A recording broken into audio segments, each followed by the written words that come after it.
దొరకొండ రక్షించు గంగా భవాని గంగ నువ్వు లేకపోతే జనము కడి నిలవలేవమ్మా నీరు నువ్వు లేకపోతే నీ చెల్లెలేవో గంగా భవాని చరాచరా జీవకోటి జీవనాశనకు ప్రాణాధారం అమ్మవారి గంగా తాగేది గంగా తలకు పోసేది గంగా కుండల గంగా కూరాట గంగా భవాని గుడుగుడు వంతులార కులవంతులార కూర్చున్న ఓ పెద్దలార కులవంతులార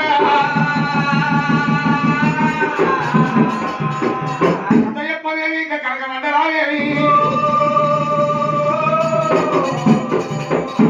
గంటవయ్య భీమలింగమయ్య వారు మెచ్చిన గురు ఎవరెవరయ్యా అన్ని అవలపాలు ఆనందరాడు కొన్ని అవలపాలు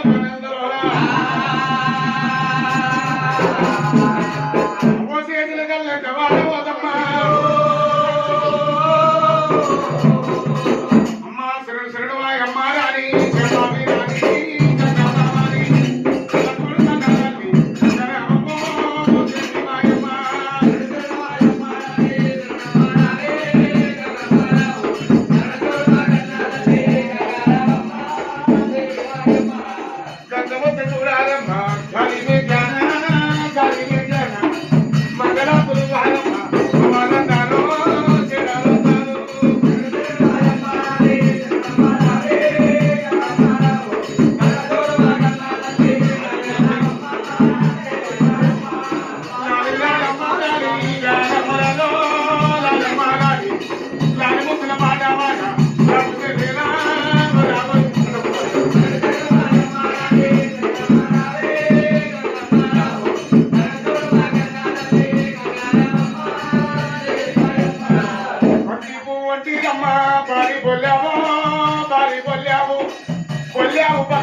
పండుకొత్తురు గంగానిన్ను భక్తి కుర్బానే భక్తి కుర్బాను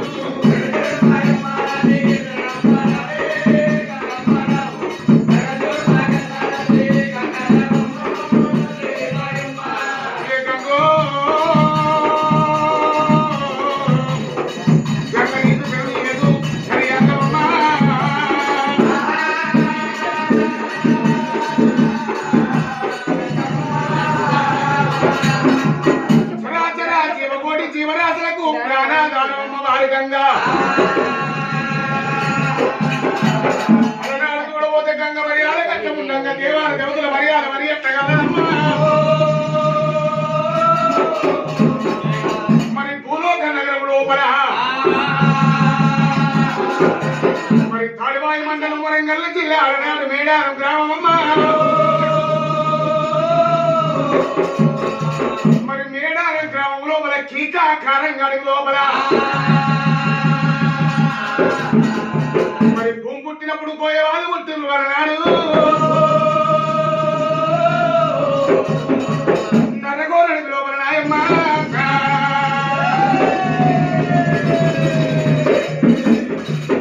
అలనాడు పోయేవాళ్ళు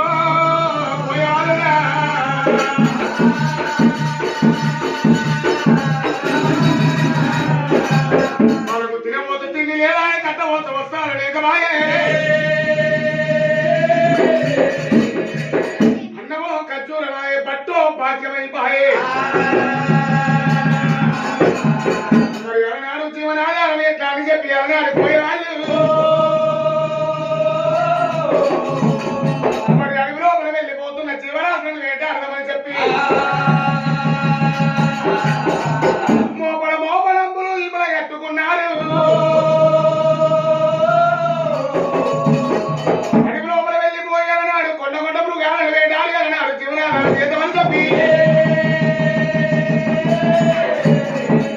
ఓ కొండ ఎక్కుతారు పోయేవాళ్ళు ఓ కొండ దిగుతారు పోయేవాళ్ళు ఓ కొండ దిగుతారు పోయేవాళ్ళు ఓ కొండ ఎక్కుతారు పోయేవాళ్ళు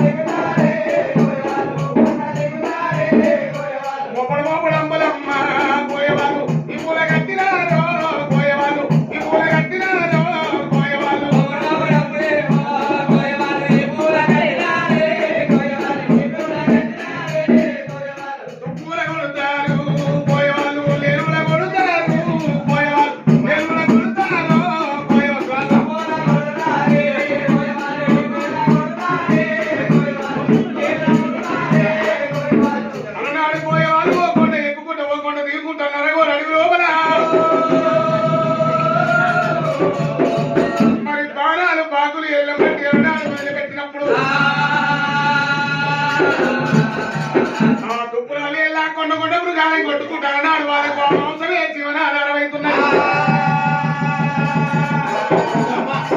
గట్టా కొన్ని రోజులు గడుస్తున్నాయేమో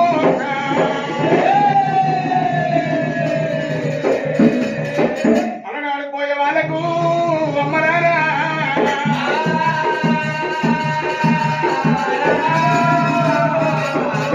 గట్ట జీవదానం అయిపోయే గట్ట కొన్ని రోజులు గట్ట గడుస్తూ ఉండబట్టి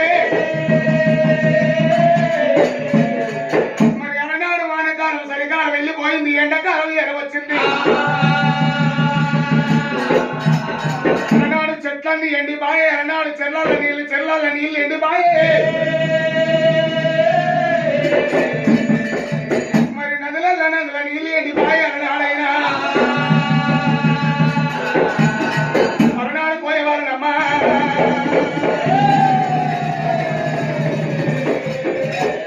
అలా పోయేవాళ్ళు అమ్మయారా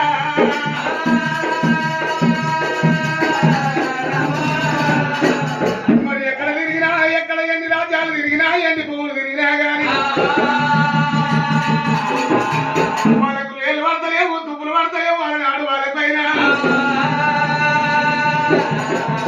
మా పునిద్ర ఉండలేదు పొద్దువార నాడు నిద్ర ఉండలేదు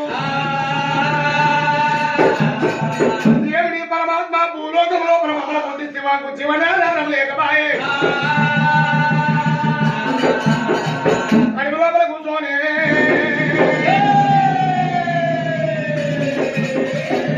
మరి అలనాడు కూడా పోతున్నారమ్మో పోయేవాళ్ళు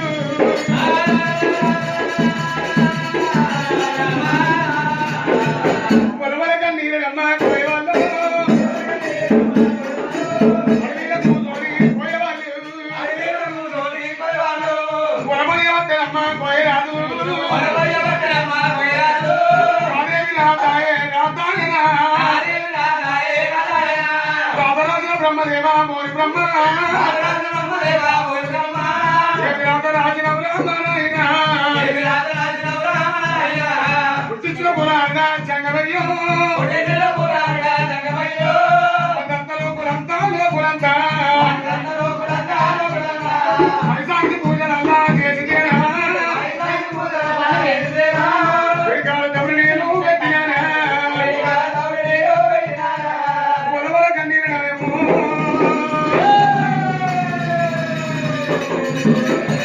అన్నాడు కూడా కోసం ఉన్నదే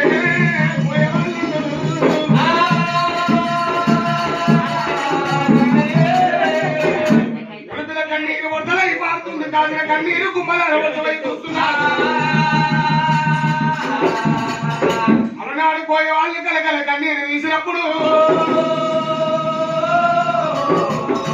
మరి వనము లోపల వనదేవతకు మాలి పోయిందాట వీళ్ళ కష్టాలంటే ఎంత దూరం వేయాలని చెప్పి అమ్మవారు మన దేవత ఏమి అంటా ఉన్నది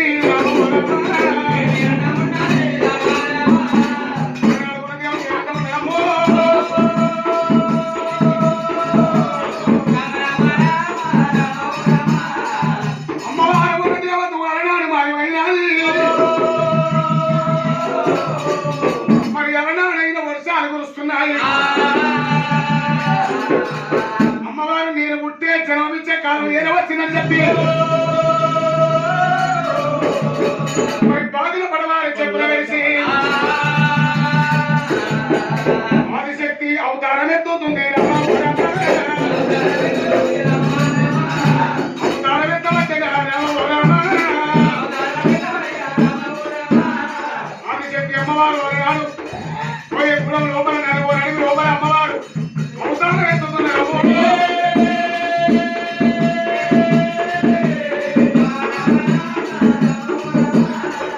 అమ్మవారు వరనాడు అవతారం ఎత్తిందాట సంపంగి వనం లోపల అమ్మవారి కలకవరదలు పెడుతూ ఉన్నది మాఘ శుద్ధ పౌర్ణమి లోపల ఆ తల్లి జన్మించినది అమ్మవారు వరనాడు జన్మించినది ఆదిశక్తి ఎప్పుడు వచ్చి ఆ తల్లి చుట్టూన్నాయట. మరి కోయవాళ్ళు ఏమంటారు, వేట మార్గానికి వెళ్ళిపోదామని చెప్పి ఓ కొండ ఎక్కుకుంటా ఓ కొండ దిగుకుంటా హడాడు తయారు మనకు దాడుకుంటా తయారు మనకు దాడుకుంటా హడాడు వనం ఉన్నదాట.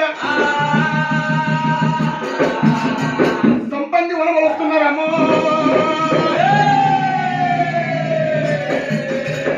అలనాడు సంపంగి వనం లోపల చేరవచ్చినప్పుడు మరి అలనాడు చూడవరకు గల పెద్దలు పులులు అన్నాడు ఉన్నాయి చుట్టూ అమ్మవారి చుట్టూ. ఆ సూర్యుడు ఎంత వెలుగు కొడుతుండో అమ్మవారు అలనాడు పసిపిల్ల అవతారం లోపల అంత వెలుగు కొడుతున్నాడు.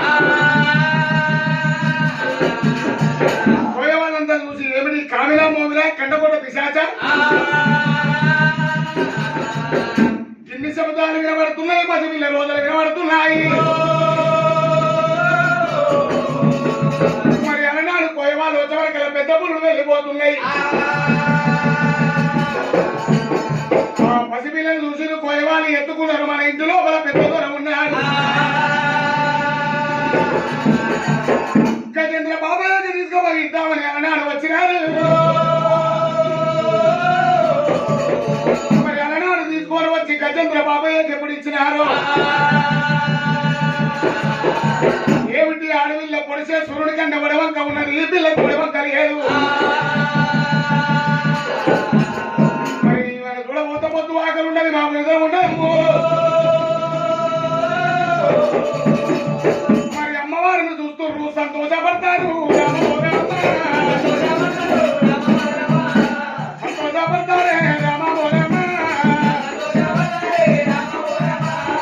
అమ్మవారు చూసి సంతోషపడుతున్నారమ్ము.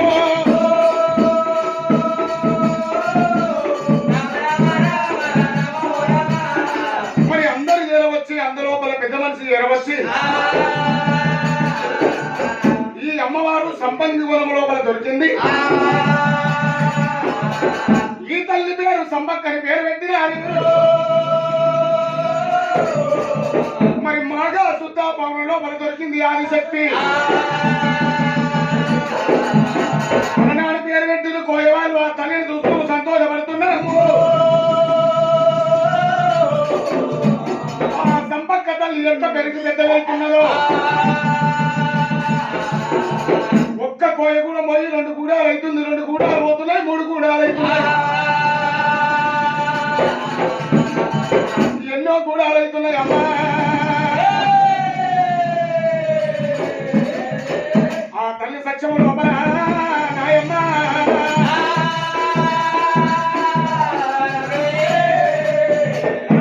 తల్లి పెరిగి పెద్దగా అవుతున్నది. 18 ఏళ్ళ పట్ట ఎవరబద్ద అవుతున్నది. కాకతీయ పాలన లోపల నాడు వరంగల్ చీల పాలించేవాడు. వరంగల్ చీల పాలించేవాడు అలనాడు కాకతీయ పాలన లోపల. ప్రతాపరుద్రుడు మహాబలవంతుడాడు. పొద్దుగాల లేసి దుర్గాభవాని ఎల్లమ్మ ఏకావైనది పూజ చేసేవాడు. ఆ తల్లులు పిలిస్తే పలుకుతున్నాడా. ప్రతాపరుద్రుడు ఏమంటున్నాయ్యా, మెట్టేడు మేడాలను వెళ్ళిపోదాము, మరి కోయవాళ్ళకు దుక్కుతును అని అన్నాడు. పసలు ఇచ్చిన అన్నాడైనా వాళ్ళ దుక్కులు దున్నుకుంటూరు, మనకు మానవగడత లేరుగా. మరి వాళ్ళు వస్తున్నారు అన్నాడు. ప్రతాపరుద్రుడు వస్తుండు, వాళ్ళకి చెబుతుండు, వెళ్ళిపోతున్నాడు. ఇట్లా కొంత కలగంగానమ్మా ఆదిశక్తి సంపక్క నాయమ్మ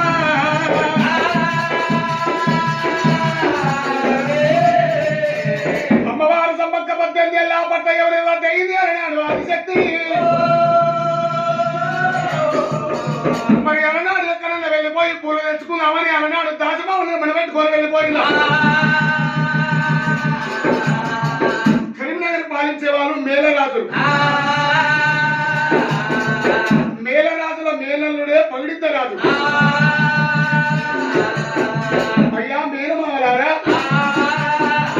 మరి మధ్యాహ్నం వల్ల నాడు మేడారం పట్ల వెళ్ళిపోతుంది.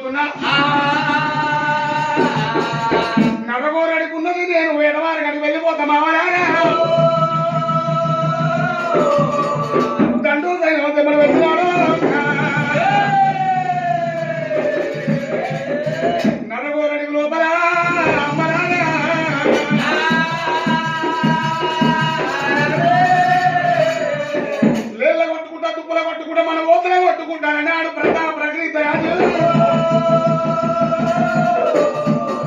ప్రగీతరాజు మేడారం లోపల అన్నాడు, అడుగు లోపల ఏడవచ్చి దయ్యాలం అడుగు దాటి అలనాడు రాజు మొత్తం ఉంటే ఆ తల్లి సమ్మక్కనేమో పూలు ఏరుకుంటున్నాడు. మరి ప్రగీతరాజు సమ్మక్కని చూసిండు. ఏమిటి అడుగులో మనకి ఇంత అందమైన కాంతం ఉన్నది, కన్నత నిలువని కాను అయ్యారు సురుసుక్కలేని సుందరి ఒడవంకలేని వడుత ఉన్నారు. ఎంత అందంగా ఉన్నది కాంతని చెప్పి సమ్మక్క బ్రహ్మల్ల పడ్డాడు. అమ్మవారి సమ్మక్క బ్రహ్మల్ల పడ్డాడు.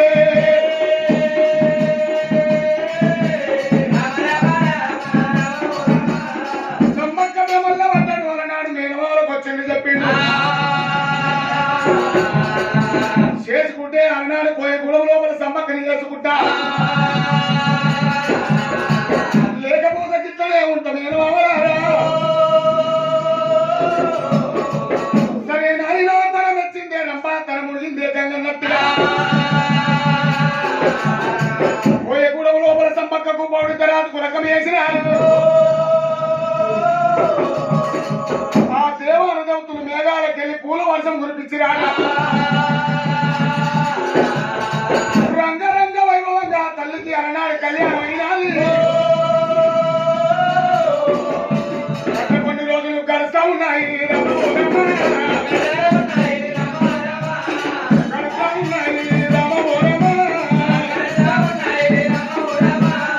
పోయే గుడం లోపల అలనాడు అమ్మవారు సమ్మక్క పౌడితరాజే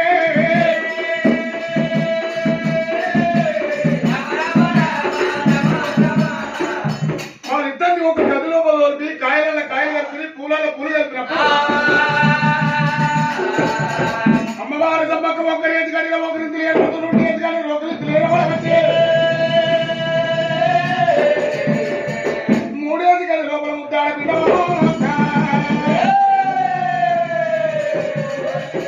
9 గడియలు గడుస్తున్నాయా అమ్మలారా.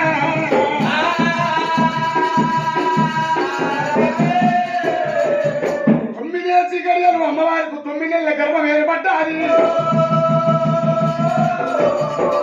మరల చెర నీళ్లు అలనాడు అలవేళ్ళ కాలం వస్తున్నారు. ఒళ్ళ ఉన్న కాలాల చాటతుక కాలం వస్తున్నది. అమ్మవారికి 9 నెలల గర్భం లోపల ఇద్దరు ఆడపిల్లలకు ఒక బాలునికి జన్మమిస్తా ఉన్నది. అమ్మవారు సమ్మక్క దేవి సమ్మక్క ఇద్దరు బాలలకు ఒక బాలను జన్మమిస్తున్నాడు.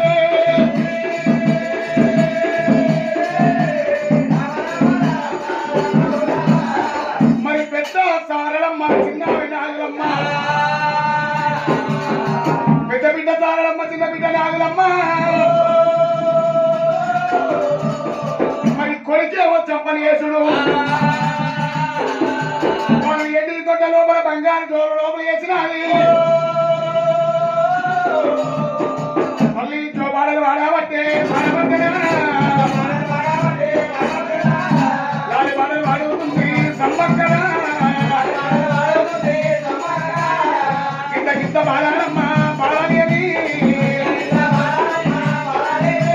కింద కింద బాలను పెరిగి పెద్దగా అయితే ఉన్నానమ్మో.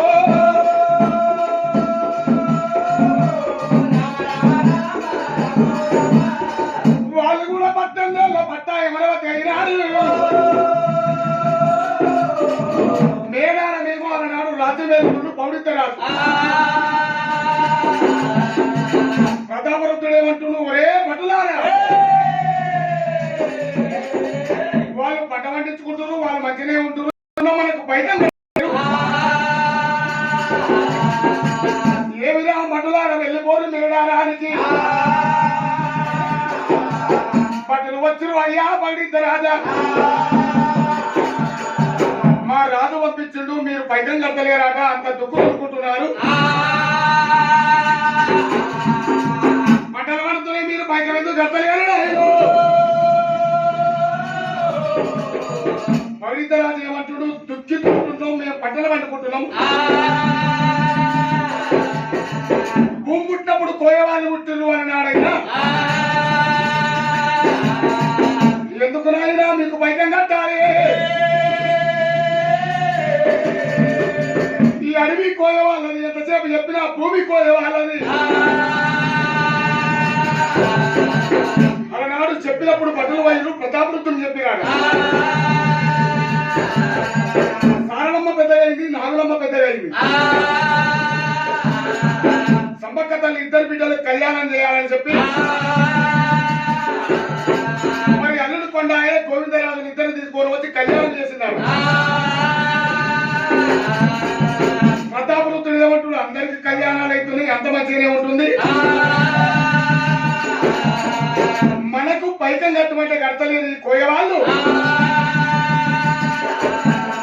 కోయవాళ్ళకి మీరు మనం దండెత్తి పోయామని చెప్పి ఆ దుర్గాదేవి ఏకావీరదేవి ఎల్లమ్మకు మొక్కిన ఉడతాన కడగమిచ్చిందాట నాయనా తండ్రు లేపురి అననాడైనా మీరు జెండలు ఎగిరయ్యింది అననాడు నమ్మిలను మోగినప్పుడే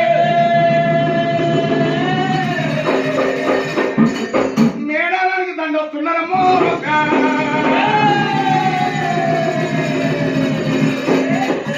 దండు సైన్యవంతి ఎమ్మలు పెట్టుకొని మేడాలానికి గురికొస్తామంటే కోయ వాళ్ళంతా నాయన ప్రతాప్ పడుతారంతా రాజ ప్రతాప రుద్రుడు వస్తుండు మనం ఎదిగి యుద్ధానికి వస్తాడన్న మరి అల్లుడు కొండాయే చెప్పేతుడు గోవిందరాజు ఏమంటున్నారు మరి చెప్పడేతుడు నాయన నువ్వు ఇన్నే ఉండు మేమే యుద్ధానికి పోదామని చెప్పి దయ్యాల మడిగా అవుతారు అలనాడు ఊరుకొస్తున్నారే అట ఈ దయ్యాల చెప్పి కత్తులు కటికలు కోయవాళ్ళు ప్రతాప రుద్రునికి యుద్ధానికి ఏరవతం ఉంటే ఘోర ఘోర అఘోర యుద్ధం